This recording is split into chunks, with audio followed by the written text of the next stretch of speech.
Hai semuanya, welcome back to Suara Juventini. Ada update seputar Juventus nih guys, mulai dari manajemen, transfer sampai strategi musim depan. Penasaran dong pastinya? Makanya jangan di skip video ini dan tonton sampai habis. Dan senang sekali di sini Tria sudah ditemani sama narasumber kita. Ada Mas Jeki dan juga ada Mas Ilham. Halo, Boleh? halo semuanya Halo, bersama gua Jeki dan halo siapa satu semuanya. lagi nih? Halo Mas. Dengan Ilham Sofia nih, kita tetanggaan ya sama Oh, Mbak Trias. ya Mas ya. Lu tetangga-tetanggaan aja emang dianya mau tangga Tetanggaan. sama lu. Iya, tetanggaan. Iya. Pede amat lu tangga-tangga aja lu. Dianya kalau nggak mau gimana? Kita Oke, bakal langsung Trias. Balik lagi ke Trias deh. Oke, kita bakalan ngobrol bareng sama Mas Jeki dan juga Mas Ilham. Nah, tapi sebelum kita ngobrol lebih lanjut, Rias mau ngingetin nih, jangan lupa buat Juventini yang mungkin pengen gabung juga ngobrol bareng Trias di sini ya, bisa jadi narasumber, langsung aja join di membership kita.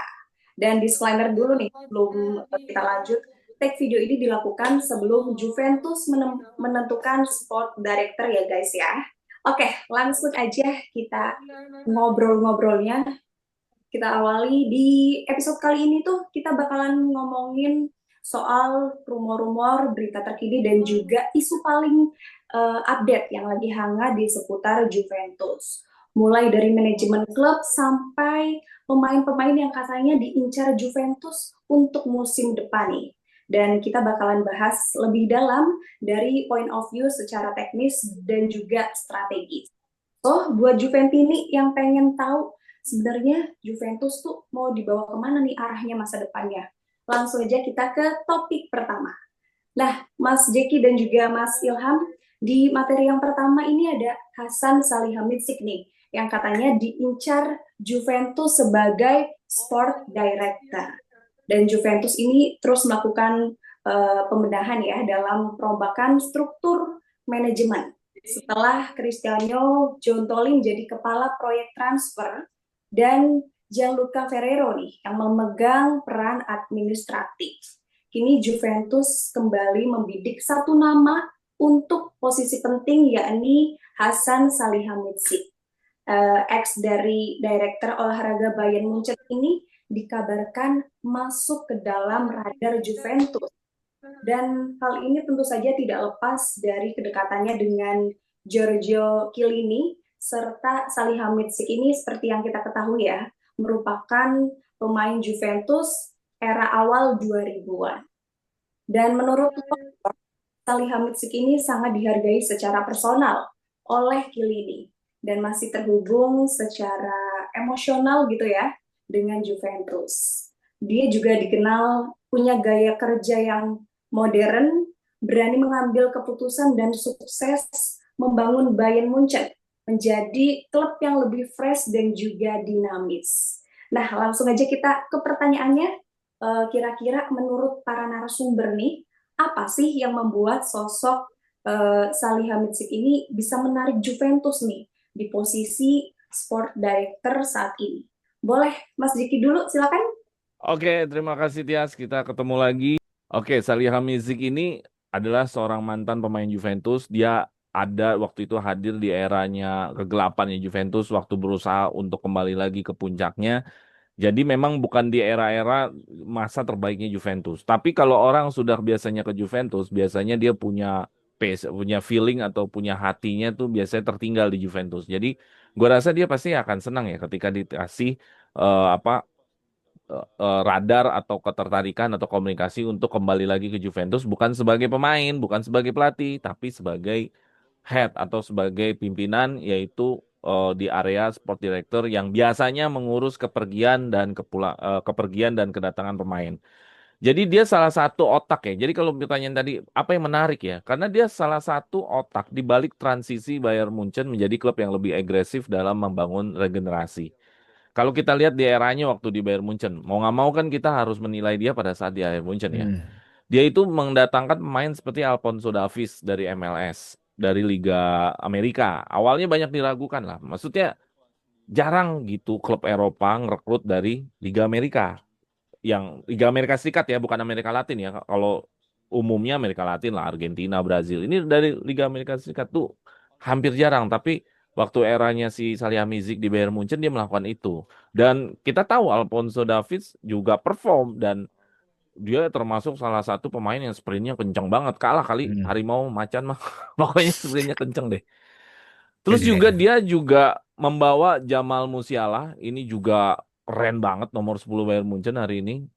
Dia itu pemain sangat muda di Bayern Munchen. Dia punya keberanian juga untuk mengupgrade pemain muda untuk ke first team. Jadi dia berani ambil potensi di liga-liga yang orang di klub Eropa jarang lihat kayak Liga Amerika dia ambil, terus dia juga mau gitu membangun talent muda.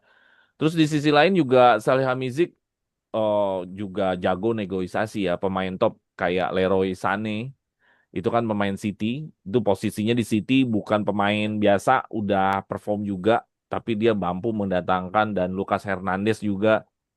Jadi kalau gue lihat ketika dia ke Juventus, gue rasa ini adalah kombinasi antara dia berani ambil keputusan-keputusan yang mungkin dilihat orang, wah, kok gitu. Jadi agak-agak berbeda keputusannya. Dan dia juga bisa ngelihat talenta muda, itu penting banget buat Juventus sekarang karena kita kan punya next gen. Jadi itulah yang bikin Juventus menarik ke dia karena dia mampu juga melihat pemain muda, terus juga mampu melihat pasar transfer yang lebih luas, sekedar cuma Eropa atau Afrika, ya artinya jaringan dan marketnya dia lebih gede lah, gue lihat sih, gitu. Ya itulah tadi poin gue adalah dia bisa fokus ngembangin anak muda, terus dia berani untuk ngambil keputusan-keputusan transfer-transfer yang dari market-market ya kayak Liga Amerika kan umumnya kan berapa tahun kemarin kan itu masih asing lah, gitu. Oke, berarti menurut pandangan dari Mas Jeki ini, Salihamidzic ini bisa melihat talenta muda dan juga jago negosiasi ya Mas ya. Hmm. Oke, kalau dari Mas Ilham sendiri gimana nih Mas? Ya, kalau dari pribadi sendiri ya, ini kan tadi udah disampaikan sama Mas Sigit juga, sama, hampir sama lah intinya. Kalau kita lihat dari Salihamidzic ini, waktu di Bayern Monaco kan waktu tahun 2017 ya, selama 6 tahun. Ya, selama 6 tahun di Bayern Monaco, ya banyak kebijakan-kebijakan transfernya yang emosional lah intinya. Dia mementingkan yang terutama adalah pemain muda berbakat itu yang udah disampaikan sama Mas Eki juga. Yang salah satunya adalah Kingsley Coman yang pernah dipinjam sama Oh Juventus iya juga. Koman tuh ya bener Ya, Koman. Coman juga intinya sama Gnabry, Niklas Sule dan lain sebagainya. Nah, itu yang salah duanya adalah nah, kenapa dia bisa dijuluki dengan apa?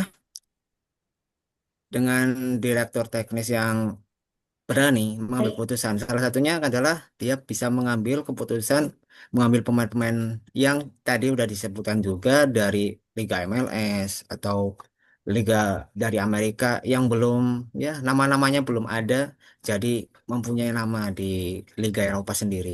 Ya contohnya tadi udah disebutkan Anthony Davis katanya larinya seperti Kancil. macan apa singa apa kancil nih nggak tahu nih ya intinya seperti itu Ih cepet ya banget dia hampir larinya. sama intinya hampir sama tentang sama Mas Deki ya cuma kan beritanya ini kan rumornya yang dibawa-bawa nama Giorgio Chiellini nih yang dibawa-bawa sama Tuttosport yang dibawa nama-namanya Giorgio Chiellini karena kedekatan emosional antara Giorgio Chiellini sama Salihamidzic mungkin waktu jadi pemain kan dari tahun 2007 sampai 2011 kalau nggak salah. Dia bermain bersama lah saat-saat Juventus sudah lagi terpuruk 2006, dia masuk 2007 tuh. Bukan sebagai pemain, bukan sebagai manajemennya kan. Tapi seenggaknya dia udah merasakan apa yang ada di Juventus lah intinya. Bagaimana atmosfernya di Juventus seperti apa? Mungkin dia udah nggak asing lagi dengan Juventus itu sendiri. Intinya seperti itu. Oke, jadi diharapkan Salihamidzic ini pastinya paham betul ya akan Ya, Juventus. Oke, kita ke next pertanyaan. Ini seperti yang tadi udah disinggung sama Trias ya, kalau gaya kerja Salihamidzic ini kan memang dikenal cukup berani dan juga tegas di Bayern. Nah, apakah gaya kepemimpinan seperti ini nih cocok di ekosistem Juventus yang sekarang lebih hati-hati nih pas ya, era Agnelli? Kalau dari Mas Jeki gimana Mas? Silakan. Era Komoli ya maksudnya kali ya. Ya, Iya, oke. Jadi kalau kita lihat cara dia kerja di Bayern, Salihamidzic ini memang nggak pure menggunakan data ya. Jadi tapi dia juga fleksibel sih sebenarnya. Jadi di Bayern dia ya nggak terlalu data minded, tapi nggak alergi juga. Maksudnya nggak yang semua tuh feeling, insting. Udah kayak dukun ya. Karena Feelingnya ada kayaknya timnya, bagus tim nih, instingnya masing-masing. bagus nih. Nggak juga. Kalau dari yang gua riset-riset, ya dia juga artinya dia terbuka lah kalau misalkan data segala macam kan. Terkadang kan kalau kita memilih sesuatu, kalau selain data kan kita juga punya feeling ya. Kayak lu lagi misalkan Ilham kan sering kalau beli buah pasti feelingnya, oh ini nih mateng nih, udah nggak? Ada feeling juga kan. Tapi ada Jangan informasi data pilih, yang juga. pilih ya. Heeh. Nah, jadi waktu di Bayern juga kayak ngincar Dayot, Dayot Upamecano yang striker yang tinggi tuh. Itu juga pakai data statistik juga, profiling gaya mainnya dicocokkan sama skema Nagelsmann. Dia nggak 100% memang segala sesuatu keputusannya by data, memang nggak 100% Salihamidzic. Tapi dia gua rasa cukup terbuka lah untuk bekerja sama dengan data atau Komoli, bosnya nanti yang data driven gitu. Maksudnya dikit-dikit data, gua rasa dia cukup terbuka untuk itu sih. Untuk sekelas Bayern Munchen nggak mungkin mengesampingkan data, ada datanya lah pasti gitu loh. Nah di Juventus sekarang kan Komoli kan jadi bosnya nih yang punya pondasi data. Nah, gua rasa ini menjadi menjadi apa ya? Menjadi satu satu mix yang bagus juga kalau misalkan bosnya udah data minded, anak buahnya harusnya lebih agak beda dikit supaya apa? Supaya melengkapi kan. Karena kalau udah data minded semuanya, nanti takutnya ya terlalu satu model gitu. Kita nggak pernah bisa lihat pilihan-pilihan lain. Jadi gua rasa bagus ya, ideal ideal aja gitu kalau misalkan Juventus akhirnya memilih Salihamidzic, di mana Salihamidzic memang nggak 100% segala keputusannya by data, tapi gua rasa dia cukup terbuka dan mentalitas sebagai pemain kayak berani ambil resiko, berani ambil eh, apa ada feeling di sana itu gue rasa juga akan bisa mempengaruhi nanti ketika ada di Juventus sih gitu. oke, balik ke ya. Itu dia tadi point of view dari Mas Jeki ya. Mungkin kalau dari Mas Ilham sendiri gimana nih? Apakah sependapat, Ya, berbeda? ya sependapat cuma tambahan ya. Mungkin dari era Agdeli kan kita bisa lihat lah kebijakan-kebijakan Agdeli. Yang paling kontroversial adalah kita waktu kedatangan Cristiano Ronaldo ya. Dia membuat ya keuangannya, neraca keuangan Juventus kan jadi berantakan lah. Ibarat kata berantakan. Akhirnya pun Marota out. Ya, setelah Marota out ternyata ya sampai dengan ditunjuknya sebagai direktur teknis lagi itu apa Giuntoli a- adalah untuk menyeimbangkan neraca keuangan di Juventus. Nah, setelah Giuntoli out nih kemarin baru out udah resmi baru out kemarin ya resminya.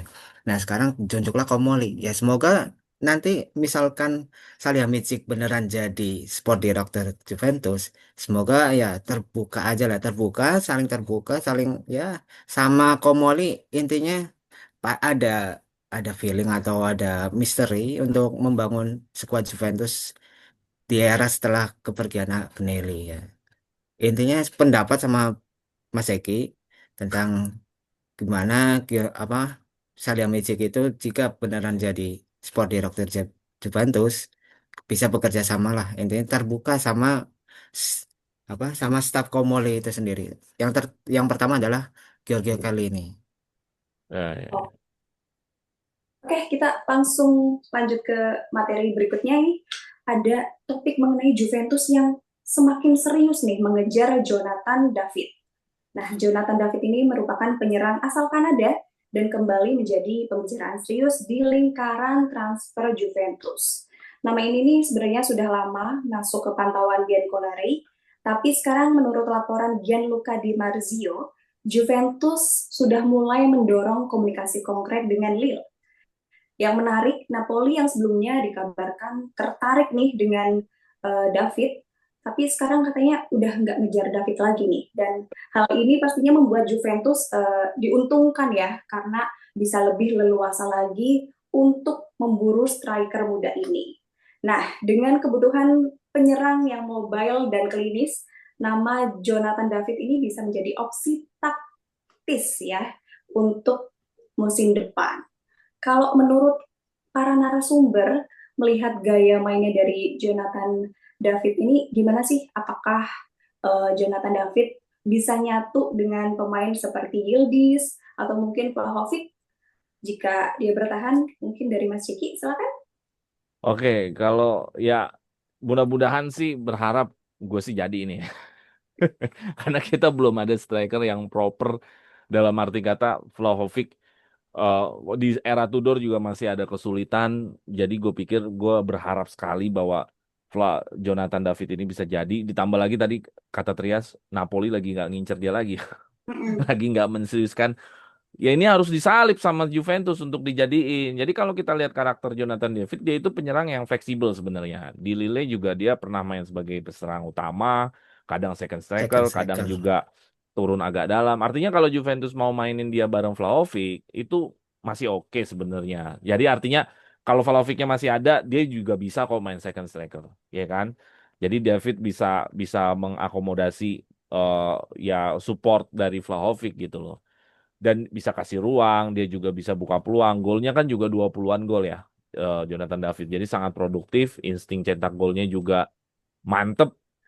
Ya gue memang memilih Jonathan David sebelain Osimhen sih untuk kalau striker Juve di masa depan. Sementara kalau misalkan dia duet dengan Yildiz, ya ini lebih asik lagi karena Yildiz kan pinter gitu ya untuk main one two, main passing kombinasi, serangan kombinasi, pinter juga Yildiz. Jadi dengan Yildiz tipikal Yildiz yang senang main one two, yang senang bergerak masuk ke area kotak penalti bersama David, gua rasa akan bisa punya apa attempt apa tekanan yang lebih berbahaya gua rasa dibanding sama Vlahovic memang lebih berbahaya nanti Yildiz barengan sama David gitu karena David kan emang lincah juga orangnya bisa main di beberapa posisi serangan itu gua rasa dia lincah jadi menurut gua Jovan Van David ini striker modern lah. Dia nggak terpatok kayak Vlahovic yang harus ada banget di depan. Ya, jadi dia fleksibel, nggak kaku, jadi bisa adaptif juga. Jadi kalau Juventus mau bangun fondasi, mau agak panjang dan bisa memberikan tekanan pada lawan, ini nama yang bagus buat dijadiin dan gue berharap ini jadi sih. Oke, Mas Jeki berharap ini jadi ya, Iya karena dong. Jonathan David adalah striker yang fleksibel. Nah, Mm-mm. kalau dari Mas Ilham sendiri gimana nih, Mas? Ya udah hampir semuanya disependapat sama Mas Ciki ini hampir semua nih tentang Iya, lu Jonathan kayak ini David gua ya. lu kayak Iya buzzer lah. gua sebenarnya. Enggak emang kelihatan gitu karena saya juga baru ngikutin Jonathan David kan waktu ada rumor-rumor itu mau keluar ya dari Lille ya. Itu baru ngikutin tuh, baru lihat-lihat cuplikan-cuplikannya emang dia striker fleksibel jelas pasti.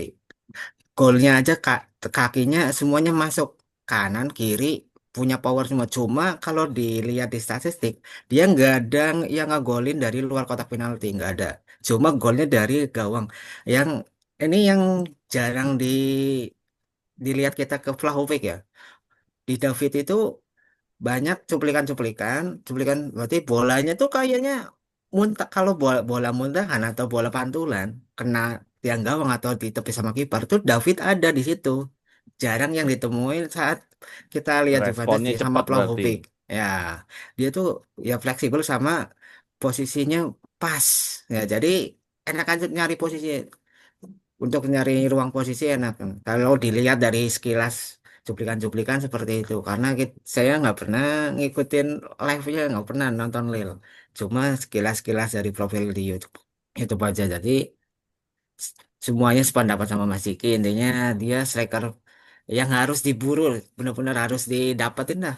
Baru 25 tahun, belum usia matang. Usia matang kan 26 27 baru usia matang tuh.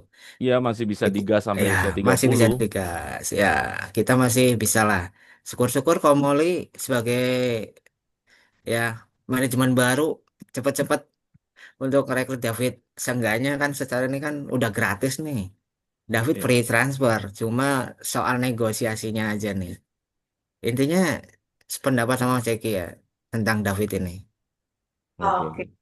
Seberapa terus ntar amplopnya pulang? iya biarin bagi dua nanti bagi dua belum ya Seberapa terus? masalahnya udah disebutin semua jadi bingung nih Udah mau kayak lihat apa anggota ya kampanye lu. Setuju, setuju. hidup Oke, kurang lebih sama ya tadi jawabannya sama Mas. Ya, Oke, kita ke next topik. Ini ada prioritas Komoli, Tudor, Kolomuani, dan juga Sport Director. Nah, setelah sempat terkesan tenang di permukaan, kini Juventus kembali mulai terlihat bergerak cepat ya. Damian Komoli ini yang disebut-sebut akan menjadi sosok kunci dalam revolusi manajemen Juventus. Dan kini dikabarkan sudah mulai menyusun prioritasnya. Nama Igor Tudor masuk dalam radar pelatih. Lalu ada Randal Kolomuani yang kembali dikejar sebagai opsi lini depan, dan posisi sporting director pun dikebut agar struktur manajemen bisa segera lengkap. Nah, dari langkah ini menandakan satu hal nih, bahwa Komoli tidak datang untuk menunggu, dia datang untuk merombak. Nah, dari tiga prioritas Komoli ini, pelatih Tudor, striker Kolomuani, dan juga sporting director, menurut Mas Jeki dan juga Mas Ilham, kira-kira mana nih yang paling krusial dan segera bisa diselesaikan lebih dulu? Silakan Mas Jeki. Ya pertama sport director ya, karena sport director ini kan dia bertugas menegosiasi semua kontrak-kontrak yang udah habis di bulan ini, terus juga ini ada tanggal 1 sampai 10, siapa tahu ada peluang-peluang untuk pemain yang bisa didatangkan. Jadi sport director memang memang udah paling utama untuk didatangkan. Kalau bisa sih besok atau lusa tuh udah ada kabar sport directornya siapa, karena kan dia memang yang bertugas di area tentang pekerjaannya pemain itu di tapi di areanya kontrak-kontraknya gitu loh. Ya nggak bakal bisa hmm. main kalau misalkan nggak diurusin kontrak-kontrak yang gimana cara kita bisa apa namanya meregistrasi pemain-pemain di sebuah liga, di sebuah kompetisi, di sebuah turnamen sulit. Jadi ya memang harus butuh sport director. Yang kedua, justru menurut gua memang harus Kolomani, striker dulu. Kenapa? Karena even bukan Tudor pun sekalipun bukan Tudor misalkan pelatihnya tiba-tiba mendadak nih ganti pelatih berat, ya kan nggak mungkin juga kita nggak ada striker kan. Karena Jadi masih ada Vlahovic, masih ada. oh iya masih Masih ada ada ya memang. Vlahovic, masih ada. Ya jahat banget Milik gua masih nggak ada, milik masih jahat banget milik. gua nggak ngeliat Vlahovic. Ya artinya eh perlu apa namanya alternatifnya sekelas Kolomani kan bagus gitu. Ada Vlahovic, ada Kolomani kan enak. Kalau ini kan kalau Vlahovicnya mentok kan nggak ada alternatif apa-apa lagi. Jadi ya nomor Milik. dua, iya nomor dua itu memang dari sisi Kolomani yang kontraknya minta kita extend. Cuman permasalahan Kolomani ini kan gini, Juve tuh maunya pinjam, tapi nanti belinya lihat nanti lah. Kalau ini bagus gue bayarin, kalau enggak yang nggak gue balikin. Nah kalau PSG maunya ya lu nggak apa pinjam, tapi lu tebus. Nah ini nggak nggak match gitu loh. Jadi Juventus maunya gue pinjam aja, tapi kalau kalau emang bagus ntar gue tebus lah. Nah, PSG-nya kebalikan. Ya nggak masalah lu pinjam, tapi wajib tebus. Ya, udah, makanya nggak cocok-cocok nih. Nah itu Kelly, kenapa bisa seperti itu Kelly? Kelly Nah, itu agak maka gimana? orangnya udah dipecat tuh yang ngurusin Kelly tuh. Gitu. Nah, baru terakhir Tudor yang harus diurusin. Karena Tudor ini kan kalau dari informasi kan dia kan sebenarnya udah dapat kontrak perpanjangan 1 tahun ketika lolos UCL kemarin. Ya sebenarnya posisinya nggak se-urgent kayak sport director yang orang yang nggak ada karena udah dipecat Jentolinya sama Kolomani yang sebagai alternatif striker selain Vlahovic. Terus nggak se-urgent dua itu karena nggak diapa-apain aja sih Tudor udah tetap melatih kan intinya gitu kalau Tudor mah. Jadi gue rasa dua hal itu sih yang harus segera dicari, terutama sport director yang nggak tahu nih apakah pembicaraan kita soal Mizik yang dipilih, apakah Masara, apakah Diego Lopez, atau ada nama baru lagi ya kita nggak tahu. Kita lihat aja nanti. Oke, berarti yang pertama adalah sport director dulu ya, yang Mm-mm. menjadi urgensi di Juventus. Kalau menurut Mas Ilham gimana Mas? Apakah pendapat juga sama Mas Jeki idem juga atau gimana? Nanti katanya bagi dua, nanti repot kan bagi dua nih. Repot Ya, nanti bagi dua. lu kan ini apa yang kalau di kampanye lu buzzernya ya. Hidup. Ya, kalau pertanyaan itu ya, pertama kalau pribadi sih, pertama emang benar sport director dulu ya, untuk mengurusin hal-hal transfer pemain, entah itu pemain yang keluar ataupun pemain yang masuk. Nah, yang kedua, kalau menurut gua pelatih, karena pelatih dulu ditetapkan nih, pelatih, misalkan pelatih, tetapkan rumornya malah kita belum rumornya kemana-mana pelatih setelah Conte out, ya Conte Gasperini di udah out intinya dari incaran Juventus, malah kita belum jelas nih pelatihnya siapa. Karena pelatih itu kan kadang ada pelatih yang dibebaskan, maksudnya ataupun ada dikasih pilihan untuk apa meminta ke manajemen. Berarti barangkali ada beberapa kali beberapa pemain yang dibutuhkan untuk tim. Jadi intinya direktur terus pelatih baru pemain, intinya seperti itu. Kalau pemain insya Allah sih ya kalau Muani tadi ya, kalau Muani kalau Muani bisa-bisa aja itu, tergantung PSG-nya, kemarin udah juara UCL lah, intinya masih bisa diskon dah, udah ada aman-aman aja tuh, ada Odombele udah bisa naik dari MVP, bisa jadi pemain terbaik nantinya kayak gitu. Iya, dan Cuma, PSG-nya itu suruh wajib tebus, nggak bukan nah, opsi tebus. nah itu rapotnya itu. Kalau melihat dari penampilan sih, Juve harusnya nggak usah Pede, mikir-mikir. pede aja ya. Iya, harus mikir-mikir. Nggak usah mikir-mikir. Lihat dari penampilannya ya, kita nggak usah aneh-aneh kok. Dari penampilan Kolomuani aja, gerintanya ada dia. Daripada Vlahovic sendiri mainnya, ya ya tahu sendiri lah Vlahovic seperti itu intinya. Intinya urutannya itu, berarti sport director, pelatih, baru pemain. Nah, Main. kalau dari saya seperti itu. Oke, ini agak berbeda sedikit ya dari Mas Jeki ya. Iya, biar nggak kelihatan buzzer gua. Nanti bagi dua repot, Iya. honornya. Nah, kalau menurut Juventus ini, kira-kira yang paling urgensi siapa dulu nih? Apakah sport director atau pelatihnya dulu atau mungkin pemain? Boleh langsung aja komen-komen di bawah ya. Oke, itu dia tadi diskusi Trias bersama Mas Jeki dan juga Mas Ilham. Terima kasih kepada Ya, para sama-sama. Terima kasih kembali, Kak Trias. Thank narasumbernya. you, Rias. Ya, dan jangan lupa juga buat para Juventini untuk like, komen, share sebanyak-banyaknya, dan tetap saksikan Suara Juventini. Akhir kata, aku Mas Jiki dan juga Mas Ilham pamit undur diri. Fino alla fine. Forza Forza Juve! Juventus. Forza. Ya.